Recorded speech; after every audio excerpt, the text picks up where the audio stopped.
Amados hermanos, esta es la plática número 38 sobre el credo del catecismo para los sacerdotes. Pido ayuda económica, invito a las muchachas de 12 a 24 a que ingresen a esta congregación para que se preparen como se preparan los sacerdotes y el día de mañana puedan ayudar a reconstruir la iglesia.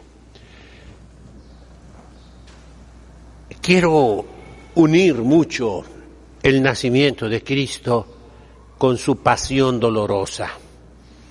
Hay una fotografía que circula ahorita en las redes del internet y es una corona, las que usamos ahorita, coronas de Navidad, se han fijado, se ponen en las puertas, pero la mitad son esferas de Navidad, esa hierba verde bonita, y la otra mitad de esa corona es la corona de espinas.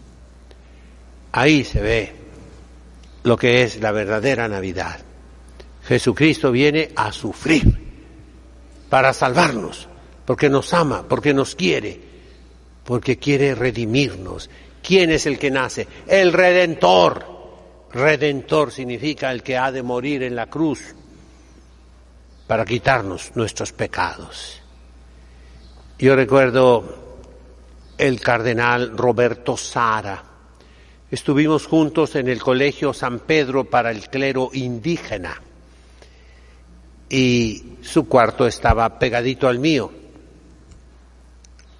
Íbamos juntos al Pontificio Instituto Bíblico. Me tocó estar con él en clases de ugarítico. Es una lengua que se descubrió modernamente, pero que ayudó a desbaratar todas esas teorías liberales, modernistas, que decían que la Biblia era un mito. Nuestro profesor, el padre Dahoud, ha publicado con otros investigadores 3 volúmenes gruesos de paralelos de la literatura ugarítica con la Sagrada Escritura en hebreo. El resultado de todos esos estudios, de muchísimos otros investigadores, ha sido muy sencillo. La Biblia es auténtica. La Biblia está escrita en un lenguaje de aquel tiempo, del tiempo de Moisés. Sí, señor. Anterior al tiempo de Moisés. Los hechos que se narran en la Sagrada Escritura, porque en la literatura ugarítica, que es anterior a la literatura fenicia, a la literatura cartaginesa, ahí vienen conceptos y vocablos, o sea, palabras igualitas a las que están en la Sagrada Escritura. Y el texto masorético que se ha conservado gracias a los rabinos judíos es auténtico. Y pues todo eso es un descubrimiento maravilloso, que ahorita no se aprecia porque todo el mundo vive en la ignorancia y a quién le importan estas cosas. Pero a los que sí nos importan, qué maravilla, qué dicha, como Dios, después de miles de años, estamos hablando, fíjense, los documentos ugaríticos, 2000 años antes de Cristo, 2000 años antes de Cristo, hace 4000 años. Y ahora se descubre que la Iglesia tenía razón, que la Biblia tenía razón. Hay un libro por ahí de un Keller y la Biblia tenía razón. Ahí lo tenemos en la biblioteca. Es un libro, está hecho por un protestante, pero con mucha fe y ayuda. Y terminas tú riéndote un poquito. ¿Cuántas maromas han hecho los anticatólicos, los descreídos, los ateos, para que de las arenas del desierto, de las ruinas en la costa de Turquía actual, de Siria, del Líbano, van saliendo esas piedras. ¿Qué se descubrió en Ugarit? Una capital, una ciudad de comercio, y ahí hubo incendios. La biblioteca, en aquel tiempo todavía no se inventaba el pergamino. Se usaban papiros. Los papiros se desbaratan, son del tule. Es una unas plantas que nacen en los pantanos, en el río Nilo, hay muchos, ¿no? Y de ahí con la cáscara se hacen una especie de papel en rollos, y es el papiro. En Egipto se han conservado porque no llueve nunca, está seco en las arenas, y de ahí han salido muchísimos papiros importantísimos, Pero, ¿cómo escribían antiguamente? En tabletas de barro, con un punzón, y las letras eran en forma de cuña, por eso se llama cuneiforme. Pues bien, con los incendios, las destrucciones, las vicisitudes, las guerras de la historia, se quemó, y el barro quemado se hace duro, y ya no se puede cambiar, se conserva la escritura.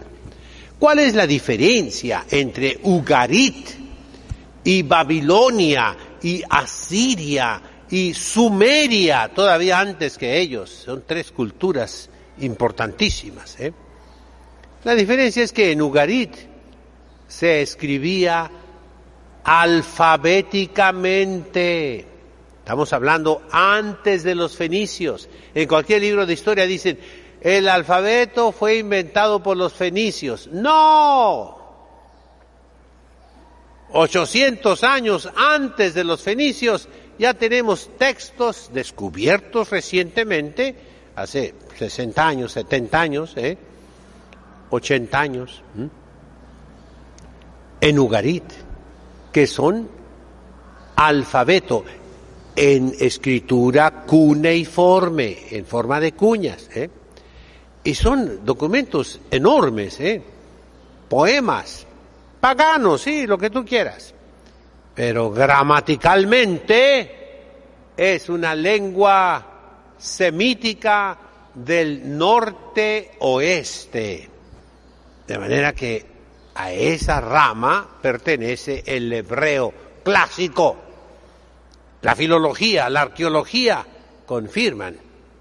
Pues bien, recuerdo que el cardenal Sara y yo, pues a veces platicábamos. Él es un hombre muy callado, es un hombre de Dios. Pero recuerdo una vez que era la Pascua, y él y yo a veces hablábamos en hebreo. A él le gustaba mucho el hebreo. De hecho, después fue a Israel, y creo que pasó más de 2 años o 1 año en Israel. Es un hombre culto. Y recuerdo que él le tocó ir en Francia con una familia judía a una cena de la Pascua judía. Y me cantó el canto que el niño más chiquito de la casa comienza preguntándole a su papá, ¿por qué esta noche es diferente de todas las noches del año? ¿Por qué sucedieron estas cosas? Para que el papá le explique la salida de Egipto, el capítulo 12 del Éxodo. Y lo canta. Ma nishtana halayla hase mekol halaylot sheva shana. ¿Por qué? ¿Qué cosa? Nishtana, del verbo chaná. ¿Por qué es diferente? Halayla hase, esta noche. Mekol halaylot, de todas las noches sheva shana que hay en el año. Y de ahí vienen. En ese rito familiar de la Pascua, los judíos no tienen templo, no tienen sacerdocio, no tienen sacrificio. Y es lo que quedó del sacrificio del Cordero Pascual, muy reducido. Ya les he hablado de los samaritanos en Nablus, en Samaria. Ellos sí hacen el sacrificio del Cordero. Y en unos pozos, en unos hoyos, crucifican al Cordero.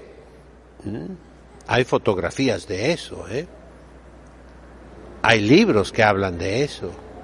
El Cordero, se los he dicho, le quita la piel, como a Cristo le quitaron las vestiduras. Y lo insertan en un palo vertical y uno horizontal, para que metiéndolo al hoyo, nosotros lo hacemos en México en la barbacoa. Infórmense, ¿qué cosa es la barbacoa? Es un cordero o un cabrito que se cuece en el horno más primitivo que ha existido en el mundo. ¿Cuál es? Un hoyo donde se echa la leña, se prende fuego, se calientan las paredes y ya después limpio se mete la carne a cocerse. Así cocían al Cordero Pascual, sin quebrarle ningún hueso. Pero lo crucificaban, Todo eso hay que meditarlo, mis hermanos. Yo invito a los sacerdotes, a los obispos, a que obedezcan al Concilio Vaticano II, que manda que estudien el hebreo y el griego y el arameo y el latín, para poder entrar a los tesoros de la Sagrada Escritura, de la Biblia, ¿verdad? Esos tesoros ahora se los estoy dando a las religiosas, porque los sacerdotes no quieren saber nada. Los obispos tampoco, tristemente, ¿verdad? Y es un clero ignorante, muy ignorante, que no defiende la Iglesia, que no defiende las tradiciones. Pues bien, en esa cena de Pascua hay 4 cálices, o sea, 4 sorbos del cáliz. Es el rito que se conserva todavía en los judíos. ¿Y qué pasó a los cristianos? Los cristianos vemos allí una figura de lo que iba a pasar. Jesucristo nuestro Señor, nos dice el Evangelio de San Lucas, que sudó sangre. Los 4 evangelistas nos hablan que le dieron vino agrio, vinagre, fíjense, vino agre, vinagre. Y él lo sorbió y luego lo hizo a un lado. Nos dice San Juan que de su costado abierto salió sangre y agua. Y el cáliz de la última cena. Entonces, la última cena, 1, el sudor de sangre y ese cáliz que le ofreció el Padre y que él no rechazó. Hágase tu voluntad y no la mía. 2, el vinagre que le ofrecieron en la cruz. 3, el agua y sangre que sale de su costado precioso. 4 cálices. En la Santa Misa también. En el ofertorio, sobre todo, aquí regreso con el cardenal Roberto Sara, cuando era prefecto de la Congregación de Ritos, y al Papa Benedicto, que dice que el sacerdote en el Novus Ordo, óigalo bien, en el misal de Pablo VI, puede insertar, y esa es la mente de la Iglesia, las oraciones al pie del altar y las oraciones del ofertorio, tomadas del rito tradicional. En la oración del ofertorio, el primer cáliz, ¿cuál es? Cuando se mezcla el agua con el vino en el ofertorio y se ofrece, número 1. Segundo, la Sagrada Comunión del sacerdote. Tercero, las abluciones, que deben de ser 2. La primera, después de la comunión, el sacerdote pone vino en el cáliz, después de haber comulgado, y lo toma. Y dice, la última ablución, el 4 cáliz, pone los dedos que ha tenido unidos así, no porque alguna partícula de la hostia se caiga, no, mis hermanos, por el sentido de la reverencia, del respeto. Estos dos dedos, el índice y el pulgar, de la derecha y de la izquierda, han tocado el cuerpo de Cristo. No pueden tocar ninguna otra cosa profana, porque han tocado el cuerpo de Cristo. Y entonces se hace la ablución en el cáliz, se echa vino primero y luego agua. Ahí están los 4 cálices. Esto es un simbolismo, claro que sí. La liturgia tiene símbolos, mis hermanos. Los símbolos son signos, una especie de signos que indican algo más trascendente, indican un misterio. De hecho, la Sagrada Liturgia, la Sagrada Eucaristía, la Santa Misa, en la lengua aramea se dice razza, o sea, misterio, misterio, mis hermanos, los divinos misterios. Porque Cristo se entregó a sí mismo. Su Padre Celestial nos lo entregó, lo repito y lo repito. Y dirá, si ustedes, papás, que son malos, cuando tu hijo te pide pan, no le vas a dar una piedra. Si te pide huevo, no le vas a dar un alacrán. Si ustedes, que son malos, les dan cosas buenas a sus hijos, ¿qué será vuestro Padre Celestial? Que ya nos dio a su Hijo, nos va a dar todo, nos va a dar la vida eterna. ¿Por qué? Porque nos ama. Eso viene de la meditación ahí en el pesebre del nacimiento. Esto viene de lo que dice otra vez el cardenal Roberto Sara. Debemos recibir la Navidad de rodillas, no embriagados, no borrachos, no en la glotonería, de rodillas en el silencio, en la contemplación de este misterio tan grande. Cuánta amargura hubo en la pasión, cuánta amargura. Nada puede añadirse al dolor que tuvo Cristo nuestro Señor. Inmensos dolores de alma y de cuerpo, sabiendo que su alma, siendo más perfecta, el hombre más perfecto que ha existido, era más sensible. Miren, yo nunca he andado sin zapatos, descalzo, nunca.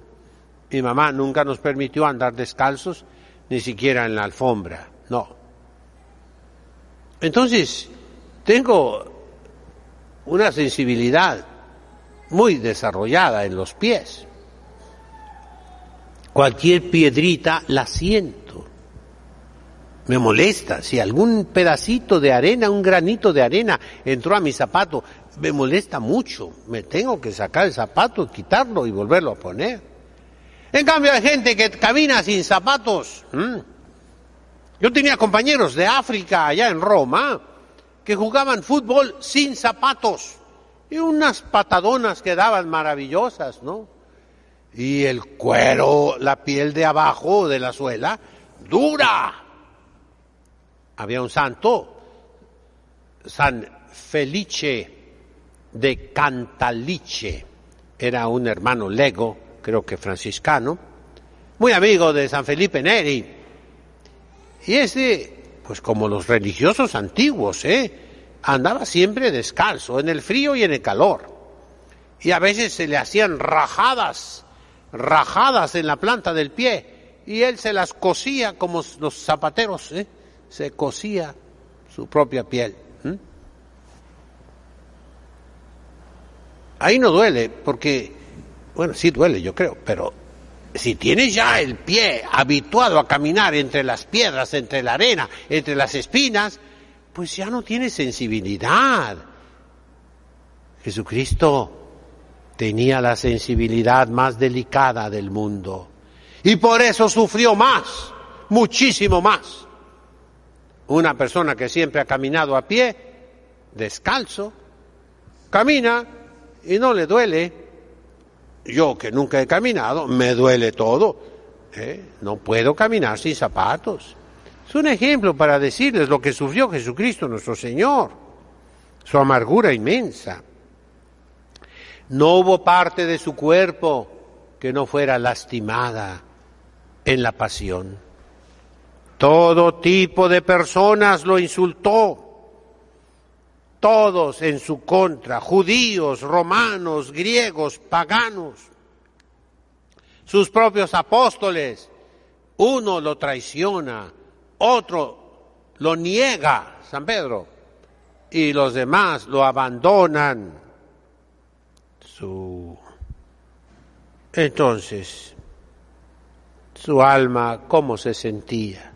Él lo dice, triste hasta la muerte, angustiado por todas partes, abandonado, buscando consuelo y no lo encontraba, abandonado de Dios, ese grito angustioso, Elí, Elí, lama sabactaní, Dios mío, ¿por qué me has abandonado?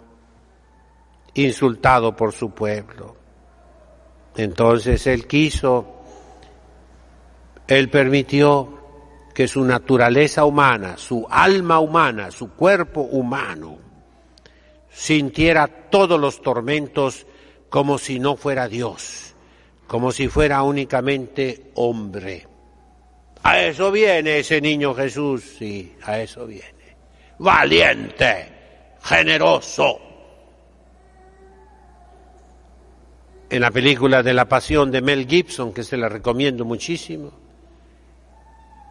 en una caída de Cristo con la cruz a cuestas rumbo al Calvario, se encuentra con su Madre Santísima, la Virgen María.